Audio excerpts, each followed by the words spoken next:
The fluorescent lights hummed their mechanical monotone, the same pitch they'd hit every morning for 8 years. Margaret Walsh moved through Oak Creek Memorial's emergency department like she was reading a map no one else could see, left past Bay 2, where the ventilator wheezed its steady rhythm, right at the nursing station, down the corridor that smelled of antiseptic and something underneath it, copper and old rain. 6:02 a.m.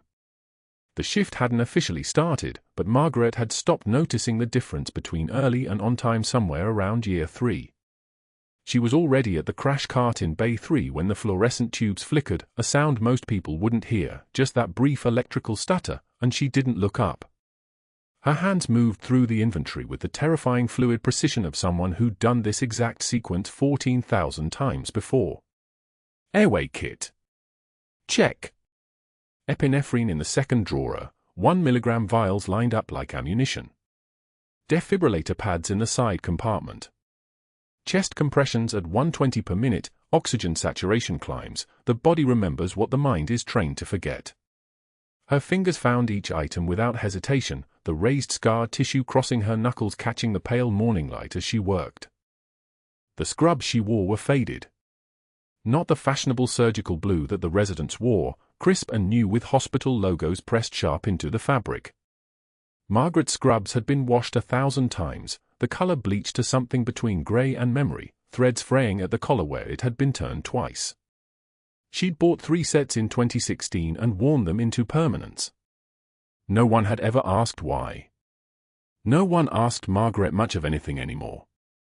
She touched the jacket hanging in her locker, teal with a stain on the left pocket from something she'd never quite scrubbed out, and felt the slight thickness where the lining had been sewn. Sewn and re-sewn.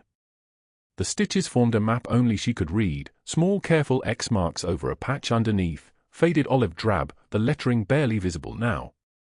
86th Combat Support Hospital. Tikrit. 2009, she'd embroidered that patch into the lining 18 years ago, after the burial detail at Arlington, after they'd told her to disappear, after they'd erased the rank and the medals and the name from every database that mattered. She tucked the jacket against her chest for exactly 2 seconds, then hung it back on the hook and closed the locker door. The break room was empty at 6:52 a.m., which meant the coffee would still be hot. Margaret poured herself a cup, black, no sugar, never any cream, and the smell hit her in a way that made her shoulders drop half an inch. Just coffee. Just a hospital. Just 8 quiet years of keeping her head down and her hands busy and her name small. She'd learned how to be invisible before some of these residents were born. That was when she heard the footsteps. Decisive. Echoing slightly off the tile in a way that meant he wanted to be heard coming. Margaret didn't turn around. She knew the sound of Dr. Caldwell's gate the way a soldier knows the rumble of incoming artillery, not because she was listening for it, but because she'd learned to recognize threat the way other people learn to recognize birdsong. Dr. Caldwell appeared in the doorway like his entrance had been scheduled. 5'11", shoulders back, the kind of posture that came from knowing no one would contradict him. His hair was silver at the temples in a way that looked expensive, like he paid someone to maintain exactly that amount of distinguished gray. He was already in his white coat at 6:54 a.m., badge clipped to the pocket alongside a pen that looked like it cost more than Margaret's monthly car payment. Walsh. He didn't use her first name. No one did, not anymore. Tell me my ER is ready for me. Margaret turned slowly, coffee cup held in both hands like it was something fragile. She met his eyes for exactly 1 measured breath, not a flinch, not a hesitation, and when she spoke, her voice came out calm and low, the way it always did. All equipment functional, doctor. 2 post-op patients stable in holding. You've got 1 admission in triage, MVA, vitals pending. He nodded, scanning her the way a surgeon scans an X-ray, looking for problems, finding what he expected to find. Too old. Too slow. Too willing to suggest that his protocols might benefit from revision, that sometimes the textbook answer wasn't the answer a patient needed. She'd seen it in his face 18 months ago when she'd asked, gently, whether they should reconsider the fluid rate on a septic patient. He hadn't forgiven her for being right. My protocols, he said, and it wasn't a question. Crystal. Crystal, "Doctor." She didn't blink. Didn't shift her weight. Didn't let anything show in her jaw except for that one microscopic tension that spoke of parade rest, of standing motionless in a courtyard in Tikrit while an RPG siren wailed, of learning to hold perfectly still when moving meant dying. The jaw set. The shoulders flat. The eyes that had seen 17 people bleed out in a hospital tent, just a field hospital, nothing like the machines and monitors here, just canvas and duct tape, and the girl from Iowa who didn't make it because they were out of O negative, trained to give nothing away. Dr. Caldwell turned and walked away. The sound of his shoes on the tile echoed down the corridor, and Margaret realized she'd been holding her breath. She finished her coffee in small deliberate sips, set the cup in the sink, and turned on the faucet. The water was hot, always was, the sterilization cycle kept the pipes warm, and she ran her hands underneath, watching the scar tissue catch the light. These hands had held a tourniquet on a femoral artery while the patient screamed. These hands had performed a finger thoracostomy in a tent when the tube wasn't available, feeling the lung expand against her fingertip, knowing she had 45 seconds to get the breathing right or lose another person to the sound of her own incompetence. These hands had been steady then. They were steady now. But that wasn't the worst part. The worst part was that she remembered the moment before her husband had left for his last deployment. He'd put on his dress uniform, the Navy one, officer's blues, insignia sharp and pressed, and he'd stood in their kitchen in Philadelphia, 1,500 miles from the base, and he'd looked at her with the full knowledge that he was marrying a decorated combat medic, a woman who'd been promoted twice in a combat zone, a woman with medals in a locked vault somewhere that she wasn't supposed to talk about. His eyes had been so proud. So certain that he understood who she was. When they'd told her to disappear, when they'd explained that resurfacing would endanger everyone she'd served with, everyone whose names were still in databases, whose careers could still be targeted, she'd accepted it. She'd taken the new documentation and the new salary history and the new narrative about starting over as a civilian nurse with no military background. But she'd never told him. She'd let him believe she'd chosen to leave the army herself, to stop being Major Margaret Walsh, to become just Mags at Oak Creek Memorial who asked too many questions and moved like she was remembering something.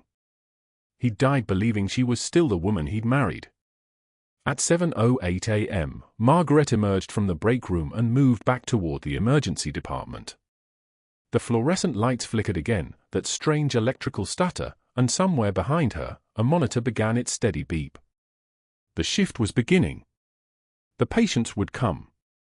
The protocols would be followed or questioned, and the questioning would be noted, and the noting would accumulate into something Dr. Caldwell could weaponize if he ever felt truly threatened by her competence.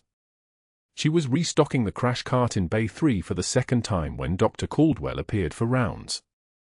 He had 3 residents trailing him like he was a destroyer cutting through water, and they all moved in his wake with the careful attentiveness of people who understood that their evaluations lived in his hands. He moved past the crash cart where Margaret was checking the defibrillator pads against inventory, and he didn't slow down, but his voice carried back over his shoulder. "Walsh, the morning briefing starts in 5. Try not to be slow." One of the residents, a woman in her second year, maybe 26 years old, exchanged a glance with the other 2. Margaret watched the glance happen, saw the way it confirmed something they'd already learned about how to behave in this space. She watched the younger nurse's shoulders relax slightly, watched her understand that she could defer to Dr. Caldwell without question and the world would reward her for it. Margaret pulled the defibrillator pad from its packaging and verified the serial number for 7829. One number. One small fact in a series of facts that meant life or death. She tucked the pad back into its slot with perfect precision, and her hands, which had held 17 people together in a tent that smelled like diesel fuel and death, were absolutely steady. The room was quiet except for the ventilator in Bay 2 and the steady electronic heartbeat of the monitors. And that was when Margaret Walsh felt it, that old familiar compression in her chest, the one that came just before everything changed. Not a premonition. Not supernatural. Just the way her body had learned to recognize that something was about to break. She had no idea what was about to walk through those doors. The code blue came at 9:24 a.m. Bay 5. crushing chest pain, blood pressure 78/52 and dropping like a stone.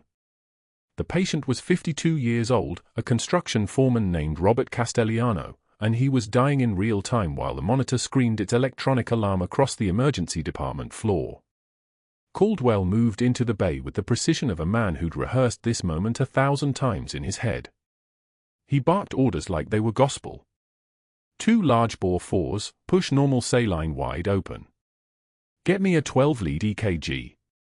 Someone page cardiology, we need a cath lab consult in the next 10 minutes or this man goes into cardiogenic shock. The residents scrambled. One of them hung the saline bags. Another was running an EKG lead across Castellano's bare chest. The team moved like a choreographed dance, each step textbook perfect, each action exactly what every clinical guideline said to do. Margaret was restocking the crash cart in Bay 6 when she heard the sirens of distress. She glanced through the observation window and her entire body went still. The man's neck veins were distended, visibly swollen. Not the subtle puffiness that came from a tight fur collar, the kind of distension that meant something was pushing back against the venous return. His trachea was deviated. Shifted to the left, subtle but unmistakable if you knew how to look. His lips were turning blue. Not the pink of good oxygenation, not even the grey of mild hypoxia, the deep, dark blue that meant his lungs were collapsed and his heart was running out of time. Tension pneumothorax. A collapsed lung that was compressing the other lung, squeezing the heart, cutting off the blood return to his brain. The patient didn't need a cardiology consult. He needed immediate decompression or he was going to arrest in the next 60 seconds. Margaret walked into Bay 5 without asking permission. Her hands were steady. Her voice was quiet. Tension pneumothorax. He needs decompression now. Caldwell's face flushed the color of arterial blood. I didn't ask for your diagnosis, Grandma. This is a cardiac case. Step back. Margaret was already moving. She grabbed a 14-gauge angiocath needle from the crash cart, the kind designed for field decompression, rapid and brutal. Second intercostal space, midclavicular line. The anatomical landmark was muscle memory, encoded in her hands by 15 years of field medicine that Caldwell's database didn't know she possessed. Don't you touch that patient, Caldwell said. That's an order. Margaret's needle found the intercostal space. The distinctive hiss of air escaping came instantly, the sound of a collapsed lung re-inflating, of pressure releasing, of physics reasserting itself. His saturation on the monitor climbed. 82. 89. 96. The color began returning to his lips. Castellano gasped like a man surfacing from underwater, his body convulsing with the sudden rush of oxygen his brain had been screaming for. His blood pressure crept up. 84/56. 92/60. The monitor's rhythm stabilized from the chaotic beat of a dying heart to something approaching a coherent sinus rhythm. The entire emergency department had frozen. 12 nurses, 3 residents, 2 attending physicians in the adjacent bays, all of them had heard Caldwell's order and watched Margaret override it. All of them had seen the patient's color change in 30 seconds. All of them knew, in that moment, that the elderly nurse with the gray in her hair and the clinical instinct of a predator had just saved a man's life while the attending physician was still preparing a chest tube. Caldwell said nothing. He turned away and left the bay, his movements tight, controlled, dangerous. The next morning, Margaret was explaining discharge instructions to Castellano's wife and daughter in the hallway when Caldwell's voice cut across the floor like a blade. Mrs. Walsh. A word. Now. He didn't lower his voice. He didn't ask politely. His tone was the clinical equivalent of a warning shot, loud enough that every nurse within 15 feet heard it. Yesterday you performed an unauthorized procedure without attending clearance, he said. His jaw was clenched, his words clipped and precise. You undermined my authority in front of my staff. You're a nurse, not a physician. Certainly not a trauma surgeon. Do you understand the liability you created? Castellano's wife stared. Her daughter pulled out her phone, instinct, recording, protecting. The hallway had gone quiet. The fluorescent lights above seemed to buzz louder in the silence. Margaret took one measured breath. She felt heat climb her neck, but her face remained flat. Her hands were steady at her sides. "The patient is alive, doctor." "Through luck, not competence," Caldwell said. His smile was the kind that didn't reach his eyes. 8 years pushing a crash cart in a community hospital doesn't make you a cowboy. It makes you a liability. One I'm documenting. He walked away, his footsteps echoing down the corridor. The breakfast sandwich in Margaret's locker seemed to mock her when she opened it at 12:15 p.m. She carried her thermos to the break room, muscle memory guiding her to the table where the nursing staff usually gathered during the lunch hour. 6 nurses sat there: Julia Martinez, Tom Chen, Sarah Okonkwo, the others whose names she'd learned across 8 years of 12-hour shifts and holiday rotations, and grateful thank yous from families she'd held through the worst nights of their lives. Margaret sat down. The room entered like a tide going out. Not all at once, that would have been too obvious. Julia checked her watch. "I need to check on 12 before the medication window closes." Tom stood up. "Pharmacy never got back to me about the clarithromycin, I should chase that down now." Sarah was suddenly focused on the phone in her hand. "Oh, I forgot to chart that admission. Sorry, gotta run." Within 15 seconds, Margaret was alone at the table with her thermos of coffee and the radioactive heat of professional exile spreading through the break room like a pressure front.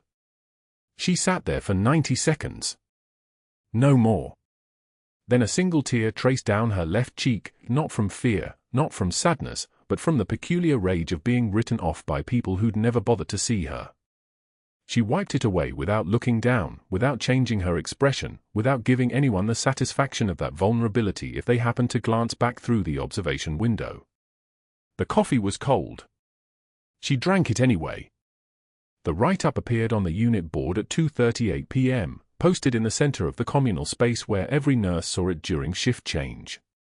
A formal incident report, Caldwell's signature at the bottom in his careful, controlled handwriting.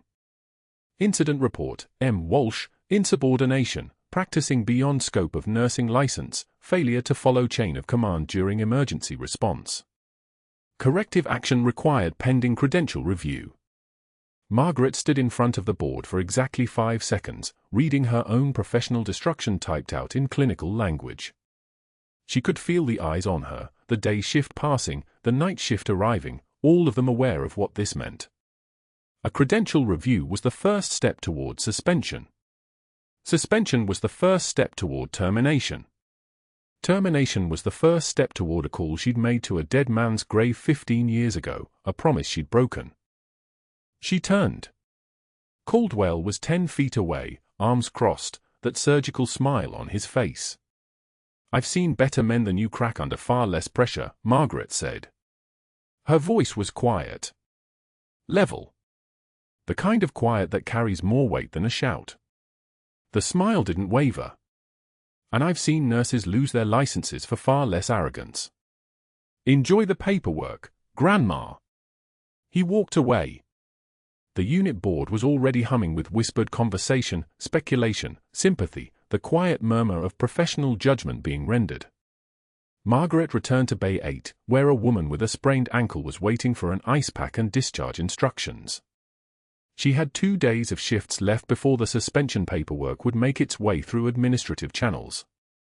2 days before the Pentagon would have any reason to know that Major Margaret Walsh had just violated the cardinal rule of her exile, becoming visible, becoming memorable, becoming undeniable. 2 days before everything would change. For days. That's all it took for Caldwell to transform contempt into a weapon. By Wednesday morning, the schedule board outside the nursing station had been rewritten. Julia Martinez and Tom Chen, the 2 nurses who'd watched Margaret perform an impossible procedure while Caldwell froze, found their names reassigned to night shift permanently. No conversation. No explanation. Just a posting that sent a message everyone understood: witness the wrong thing, pay the price. Julia noticed it first. She pulled Margaret aside in the break room, voice low and careful. "He moved us." Margaret didn't look up from her coffee. "Both of you. Effective tomorrow. Nights for the next 6 months." The fluorescent lights cast everything in a sickly white. Julia's hands were shaking slightly. I wasn't trying to, I know," Margaret said, and those 2 words carried a weight that made Julia's shoulders collapse. "This isn't on you." Tom Chen found the schedule 30 minutes later and made the same calculation Julia had already made. 2 nurses displaced. 1 invisible woman at the center. The message was crystal clear: cover for Caldwell, stay in day shift where the money was better and the patients were stable. Question his competence, work the graveyard shift where the understaffing was chronic and the acuity never stopped. He texted Julia, "He's punishing us for breathing in the same room." By Thursday, the emergency department roster looked nothing like it had on Tuesday. Margaret's name vanished from the critical rotation. No more trauma cases. No more high-acuity patients. She was reassigned to triage and routine admissions, the lowest-stakes assignments in the department. Caldwell had done it with surgical precision, never announcing the change, never making it personal. Just a scheduling adjustment. An administrative decision. Something that could be explained as optimizing clinical resources. But everyone knew. The message was carved into the rotation itself: you overstepped, so we're removing your access to situations where you could do it again. Margaret checked the board Friday morning and saw her name listed for admissions intake, then triage, then clerical support. 3 shifts of reduced responsibility. 3 shifts of being watched and measured and found insufficient. She didn't say anything. She'd learned long ago that speaking about punishment only prolonged it. Better to absorb the impact and keep moving. The phone call started Thursday afternoon. Caldwell made the first one from his office at 2:41 p.m., door closed, voice low enough that his administrative assistant heard nothing but murmur. He called Richard Hartman, the hospital's chief medical officer. "Richard, I need to discuss a serious credentialing concern. One of my staff nurses has been performing advanced procedures without documented training or board certification. I've already filed incident reports, but I believe we need to escalate this immediately." His voice carried the perfect balance of concern and reluctance, a man forced to report a problem he wished didn't exist. Hartman listened. Caldwell continued, "The liability exposure is significant. If something goes wrong and we can't demonstrate proper oversight, this hospital could face sanctions." The second call came at 3:14 p.m. Margaret Brennan, hospital attorney. Same voice, different angle. "Margaret, I'm reaching out about a potential protocol violation in the ED. One of our nurses performed a procedure that falls outside her documented scope. I've submitted the paperwork, but I wanted you to be aware before this becomes more formal.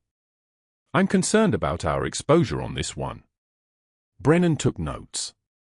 Caldwell had already prepared her mind: liability, risk, exposure. The words that made hospital lawyers move. The third call landed at 4:02 p.m., routed through the hospital switchboard to Dr. James Alcott, the chief of staff. "Jim, I hate making this call. But I have a nurse on my staff who's demonstrating a pattern of dangerous autonomous decision-making. I've documented 2 incidents now, one where she performed an unsupervised procedure, another where she directly countermanded an attending physician's orders. The staff is noticing. They're questioning the authority structure. I need to know we're going to address this at the credentialing level before it becomes a larger problem." By 4:45 p.m., Caldwell had created a narrative. Not a lie, lies were too easy to unravel. Instead, he'd constructed a framework of selectively true statements that added up to a dangerous conclusion. Margaret Walsh was a rule breaker. Margaret Walsh was a liability. Margaret Walsh was a threat to the careful hierarchy that kept Oak Creek Memorial functioning the way it had functioned for 40 years. Then he did the paperwork. The incident report sat on his desk Friday morning, printed and ready for signature. But before signing it, he'd altered the original. The timeline now showed Margaret moving to the patient 15 seconds before Caldwell had actually arrived, making her actions appear completely unsupervised rather than performed during a critical moment when the attending was present and frozen. The description of the procedure was vague enough to sound unauthorized and dangerous. Staff nurse performed invasive thoracic procedure using non-standard equipment without attending supervision or verbal order. The witness statement was pure fabrication. A statement from David Park, another ED physician who hadn't been in Bay 3 at all. I observed the nurse proceeding with unauthorized procedures without consulting attending staff. The procedures were not performed according to established protocol. The patient outcome does not excuse the protocol violation. Park had never written those words. He had no idea Caldwell had written them in his name. But on paper, with a signature that Caldwell had scanned from an old memo and inserted digitally, it looked authoritative. It looked damning. Caldwell submitted the formal credentialing review request at 8:14 a.m. Saturday morning, using the hospital's secure electronic system. The file included the altered incident report, the forged witness statement, 3 handwritten notes about Margaret's pattern of concerning behavior, and a summary stating that immediate investigation was warranted for potential scope of practice violations. He flagged it urgent. He suggested suspension pending review. He made it impossible for anyone reading that file to do anything other than take action. By 10:22 a.m., Margaret's phone buzzed with an email from hospital HR. The subject line read, "Urgent, notification of suspension pending investigation." Margaret stood in her kitchen in North Philadelphia, coffee growing cold in her hand, and read the words that had been constructed to destroy her. The email was official, professional, neutral in tone. It read like bureaucratic necessity rather than calculated sabotage. You are notified that your employment is suspended effective immediately, pending a formal investigation into reported irregularities in your credentialing documentation and alleged violations of scope of practice protocols. You are required to surrender your hospital ID and badge. You may not enter Oak Creek Memorial facilities without express written permission from the Chief Medical Officer. A hearing regarding this matter will be scheduled within 15 business days. 15 business days. 2 weeks of uncertainty. 2 weeks of Caldwell controlling the narrative while Margaret waited in the cold. She set the phone down. The kitchen was quiet except for the refrigerator's steady hum and the rain beginning to tap against the window. Her hands were steady as she read the email again, searching for any mention of the patient she'd saved, any acknowledgement that her actions had prevented a death. There was nothing. The patient was erased from the narrative. The procedure was reduced to alleged violations. Her competence had been reframed as a crime. The trembling wasn't fear. It was restraint. Pure, disciplined, military-grade restraint. She'd been ordered to disappear 15 years ago. She'd followed that order.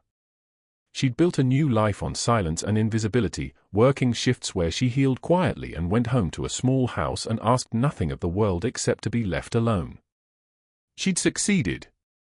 Until 4 days ago, when a patient with a sucking chest wound had taught her hands to remember what her file had forgotten. Now the silence was being weaponized against her. Margaret walked to the bedroom closet and opened it. On the top shelf, behind a winter coat she rarely wore, sat a small wooden box. She didn't open it. She never opened it anymore. Inside was a faded unit patch, the insignia of the 509th Combat Support Hospital, sewn into the lining of her old uniform jacket. 17 lives saved in a single night. 2 silver stars. A bronze star with valor. A Distinguished Service Cross buried in a classified vault because Margaret Walsh had been ordered to cease existing. She closed the closet door. The rain was coming down harder now, hammering the windows like it was trying to break through. Margaret sat on the edge of the bed and waited for her phone to ring again, knowing it would, knowing that Caldwell had only just begun, knowing that the only way out of this was forward, through, and into the kind of visibility that would either destroy her or finally set her free. The doors burst open at 7:43 a.m. Commander James Mitchell crashed through the emergency department in trance on a stretcher, his body already going blue, a sucking chest wound the size of a fist just below his left collarbone. Training accident at the naval base. Parachute malfunction. He'd hit the tarmac at 30 miles per hour with a jagged piece of his ejection seat still embedded in his ribs. The trauma alert had come through 5 minutes earlier. Margaret was restocking the medication cart in Bay 2 when the overhead speaker crackled. Trauma alert, Bay 3, penetrating thoracic injury, ETA 3 minutes. She'd heard those words 10,000 times in her career. Something in her body recognized something different about this one. The paramedics were calling vitals as they wheeled him in. O2 sat 68 and dropping, blood pressure 92/56, respiratory rate 32. We've got one large bore for running, got him on high flow O2 but he's still desaturating, we can hear breath sounds only on the right side. Dr. Caldwell was already in Bay 3, his white coat flapping as he moved. He took one look at the wound, the blue lips, the barrel chest that wasn't expanding properly on the left side, and he froze.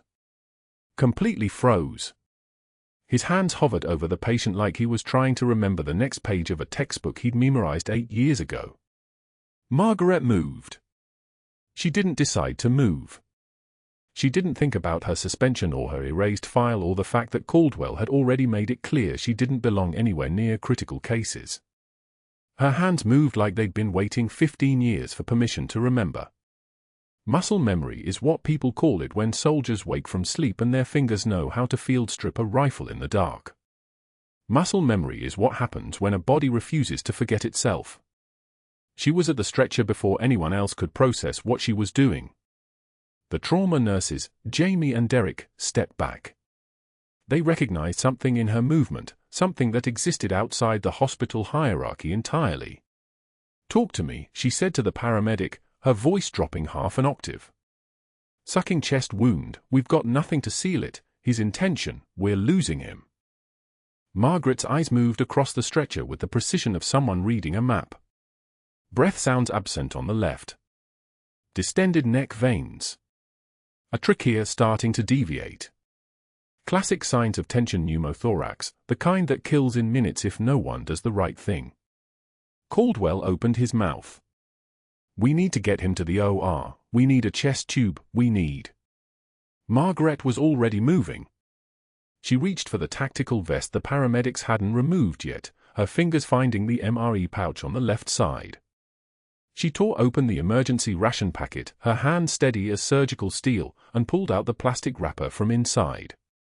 Behind her, someone gasped. She was supposed to call the attending.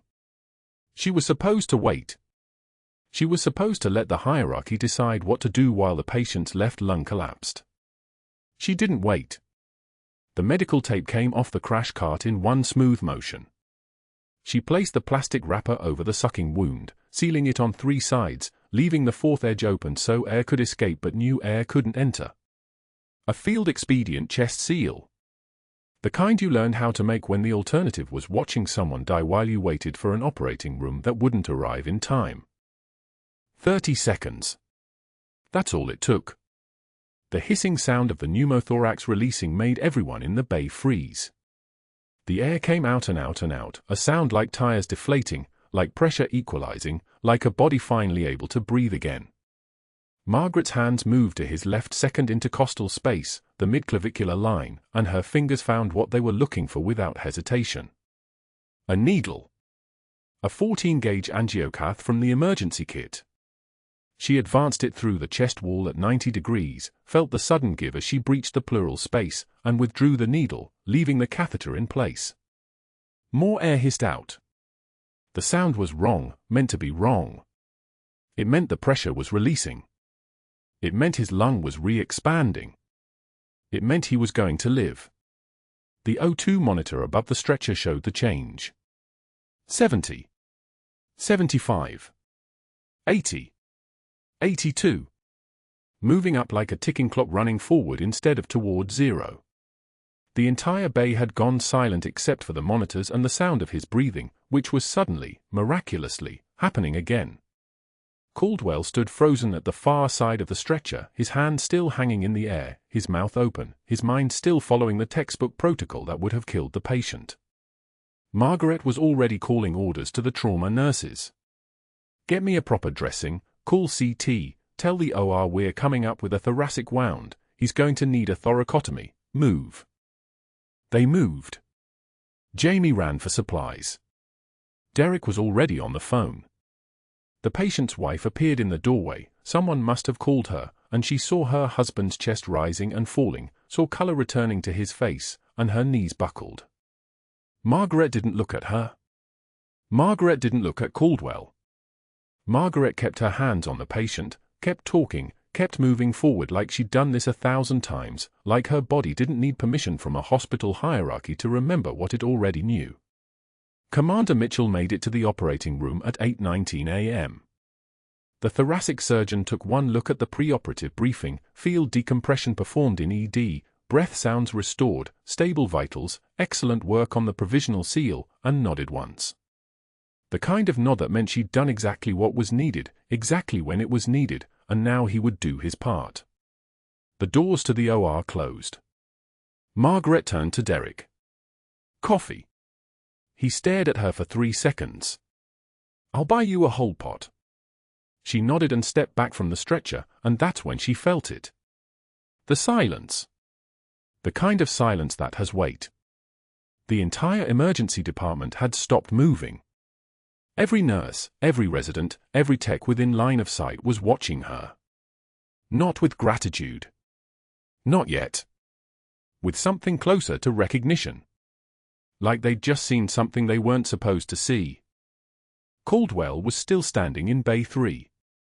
His face had gone blank, the kind of blank that comes right before rage, before humiliation, before the moment a man realizes he's been exposed in front of his entire staff as someone who froze when the moment demanded everything. He couldn't admit what he'd just witnessed.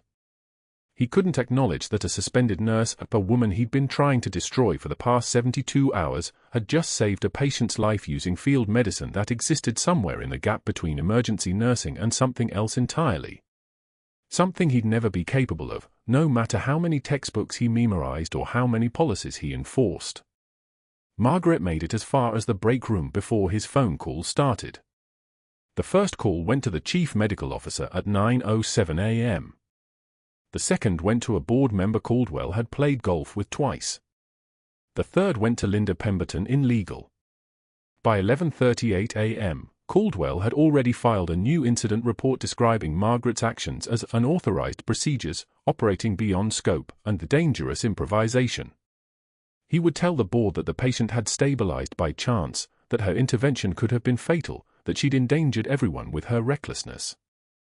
None of it was true. All of it would be believed, or at least investigated, because in the architecture of hospital power, it's always easier to believe an attending physician than to believe what you saw with your own eyes. Margaret sat in the break room with cold coffee and waited. She'd known this was coming. She'd felt it the moment she moved, the moment she chose to save a life instead of maintain protocol. In making the right choice, she'd made herself visible. And visibility, for someone who'd spent 15 years disappearing, was the most dangerous thing in the world. Outside, Philadelphia was sliding into afternoon.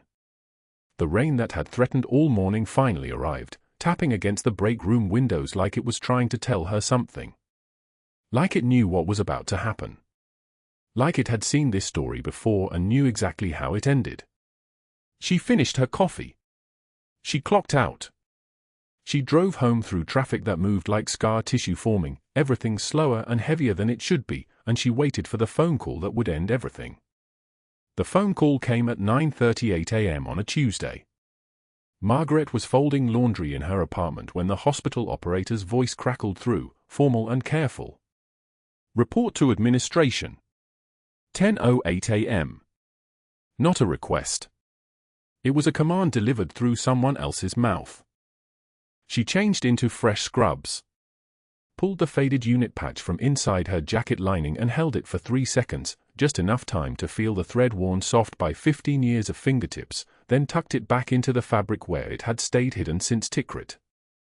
The patch showed 3 combat medic badges stitched in medical cross gold, barely visible unless you knew to look. The elevator to the administrative floor smelled like expensive carpet cleaner and fear. Margaret had not been summoned here in 8 years. The hallway walls were the color of institutional compromise, not quite white, not quite grey, designed to offend no one and inspire nothing. Her footsteps on the tile sounded like every other person walking toward their own ending. The conference room held for people arranged like an execution detail. Dr. Raymond Torres, the chief of staff, sat at the head of the table with his reading glasses already deployed. Gerald Bennett, the hospital attorney, occupied the chair that made him the most important person in a room he didn't run. Dr. Caldwell sat rigid, his expression the careful blank of a man watching someone else's catastrophe unfold, already preparing his testimony. And beside him, a paralegal with a tablet and an expression that suggested she'd seen this particular show more times than she'd wanted to. Margaret took the empty chair. Did not sit until invited. Waited. Dr. Torres opened a manila folder. Inside were 7 incident reports. Margaret recognized her own name at the top of each one, printed in Caldwell's precise handwriting.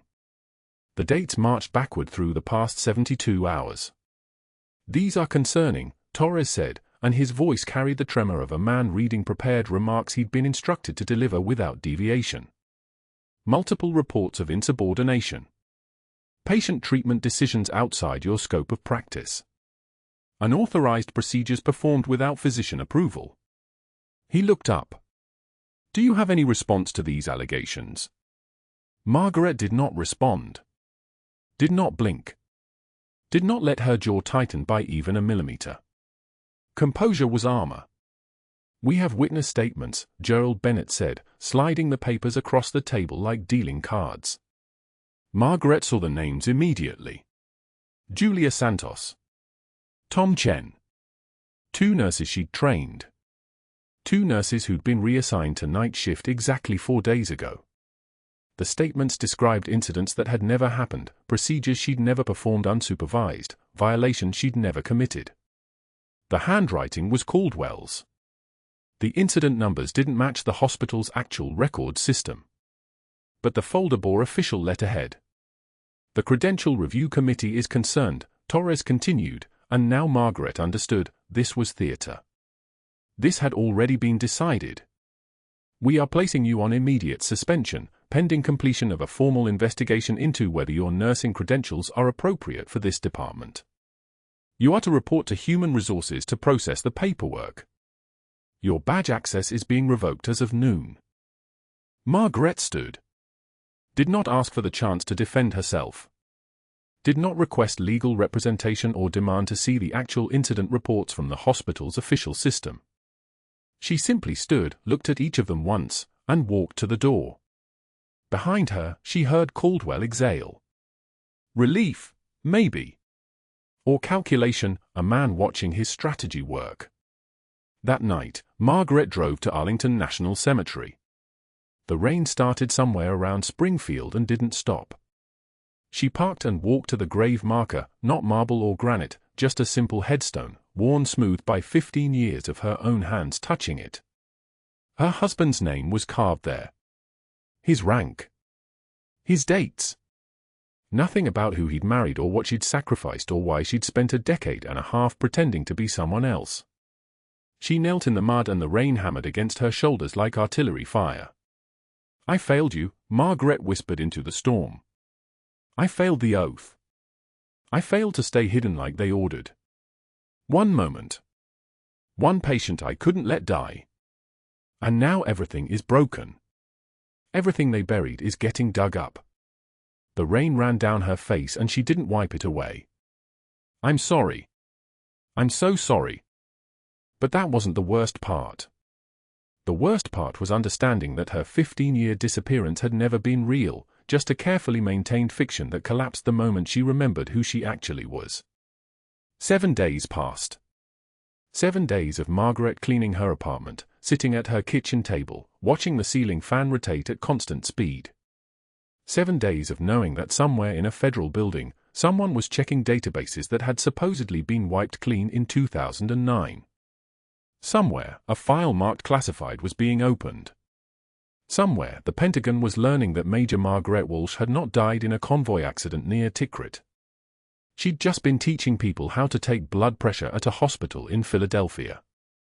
The three black Chevrolet Suburbans pulled up to Oak Creek Memorial's main entrance at 1:33 p.m. on a Tuesday, exactly 1 week after Commander Mitchell had walked out of the trauma bay walking upright, breathing on his own lungs, alive. A Pentagon staff car followed them. The color was government gray, the kind of vehicle that existed nowhere except in official convoys. A Navy captain in dress whites walked directly past the front desk, past the volunteer station, past the main waiting area, and toward the administrative elevators. He did not ask permission. Behind him came a Marine lieutenant in dress blues, her ribbons arranged in ascending order of precedence, her bearing the kind of straight-backed authority that made junior staff move out of her path without being told to. The lieutenant was Mitchell's daughter. Her nameplate read Alejandra Mitchell, 1st Lieutenant, 2nd Battalion, 5th Marines. She stepped into the waiting area between the cafe and the trauma bay, and in a voice calibrated to carry down the entire first floor, she announced, "We need to speak with Major Walsh immediately." The room went silent. Not the comfortable silence of people minding their business, but the electric silence of a crowd understanding that something had fundamentally shifted in the gravitational field of the building. A staff nurse, actually trembling, opened Margaret's personnel file from the Human Resources system and read aloud from the letter at the top of it. A Department of Defense letter. Dated 2009. Classification markings visible even on the photocopy. Explaining that Margaret and Walsh had been operating under protected identity status following classified service. That her disappearance from official military records had been at the express directive of the Department of Defense. That her reappearance was to be met with full cooperation from any civilian institution where she was employed. The SEAL team commander who'd flown in from Virginia Beach stood in the conference room, packed now, standing room only, every senior administrator in the hospital stacked against the walls like they'd been compressed by the weight of what was being said. He was a captain as well, but his was a captain's rank that meant something different. His uniform bore the trident. His eyes held the particular exhaustion of a man who'd seen things that didn't exist in textbooks. He opened a leather folder and read the citation. His voice was steady and clear. Major Margaret and Walsh, United States Army Medical Corps, served on active duty from 1999 to 2009 with the 86th Combat Support Hospital, deployed to Iraq during Operation Iraqi Freedom. On March 19, 2009, while engaged in direct combat support near Tikrit, Major Walsh demonstrated extraordinary heroism under hostile fire. When her hospital came under coordinated attack by insurgent forces and casualties exceeded bed capacity, Major Walsh triaged and treated 43 patients during a sustained firefight lasting 4 hours. She performed 18 emergency surgical procedures in a makeshift operating theater while rounds impacted the building. She saved 17 lives that day. 17. For her actions in defense of American forces and her fellow soldiers, Major Walsh is hereby recognized with the following decorations. He paused, and the pause itself was a sound, the sound of history inhaling. Bronze Star with Valor. He let it hang there. Silver Star. Another beat. A second Silver Star. He looked directly at Margaret now, and she understood, this was not just about her. This was about everyone who'd watched her be humiliated. This was about everyone who'd shunned her. This was about every military member who'd ever been told they didn't matter. And the Distinguished Service Cross for extraordinary heroism in combat. The room had stopped breathing. But that wasn't the worst part for Dr. Caldwell. The worst part came 6 seconds later when FBI agents, 3 of them, with badges and credentials they showed with the efficiency of people who'd done this before, walked past Caldwell where he stood frozen against the far wall, and placed him under arrest. Dr. Marcus Caldwell, you're under arrest for falsifying federal documents and filing false reports to a federal agency. You have the right to remain silent. The agent reading the rights was a woman with a voice like a tank idling in a garage. Anything you say can and will be used against you in court. They led him out in handcuffs. They did it slowly, making sure everyone saw. Making sure everyone understood that the man who'd run the emergency department like a feudal kingdom, who'd isolated staff, who'd destroyed careers with a phone call, was walking out of his own building in federal custody. The Philadelphia Evening News picked it up within 2 hours. Local ER doctor arrested for federal document fraud. The story ran at 6 p.m. with Margaret's face blurred but her story not. The news anchor explained the timeline: the Navy SEAL arriving with a life-threatening injury, a nurse performing a procedure that saved his life, and the physician who'd retaliated by falsifying her record to destroy her career, not understanding she was operating under federal protection. The hospital board held an emergency meeting that night.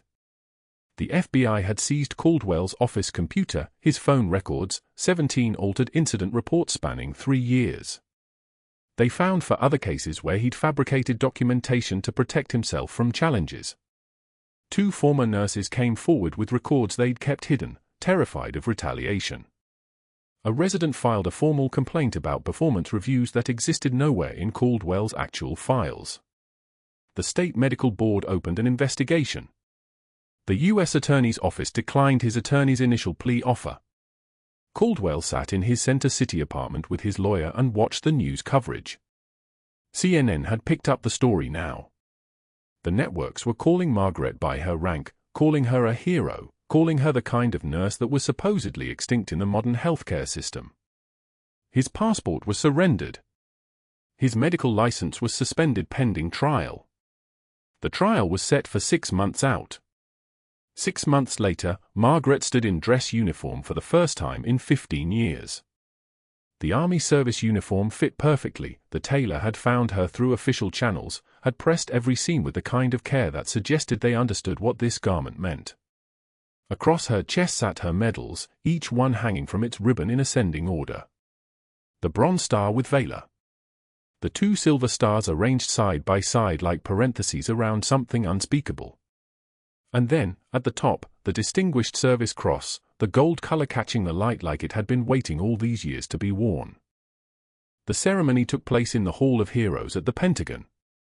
The Department of Defense Distinguished Public Service Award was presented by a 2-star general who shook her hand and whispered something that sounded like "Welcome back, Major." The applause lasted 90 seconds. Commander Mitchell stood in the front row, fully recovered now, fully alive, wearing his Navy dress whites. His daughter stood beside him, saluting when Margaret accepted the award. 17 veterans from the 86th Combat Support Hospital had flown in. People Margaret had trained. People she'd saved. Men and women who'd spent 15 years thinking she'd simply vanished from the world. That same evening, at 6:08 p.m., Dr. Marcus Caldwell reported for his first shift as a night security guard at Oak Creek Memorial Hospital. The blue uniform fit him poorly. The name tag looked like something from a different life, which it was.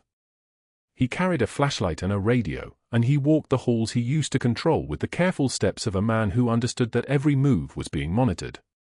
At 11:36 p.m., he passed the break room where the night shift was watching the news on the mounted television. The Pentagon ceremony was playing. Margaret in uniform, medals across her chest. Commander Mitchell saluting her. A nurse looked up and saw Caldwell in the doorway. "That's the woman you tried to destroy, Marcus," she said quietly. He did not respond. He continued his rounds, checking doors, logging equipment, understanding that he had 184 hours of community service remaining. The truth didn't stay buried forever. Sometimes it just waited in the dark, wearing scrubs, knowing that one moment of refusing to let someone die was worth more than 15 years of disappearing. That's what they should have understood. That's what they finally learned when the Pentagon came calling. If you found yourself in Margaret's position, knowing the truth about yourself and being forced to hide it, would you have done the same? Would you have saved that life, or would you have stayed invisible? Subscribe for more stories about the people who carry secrets that change everything. And comment below, do you think Dr. Caldwell deserved the punishment he got?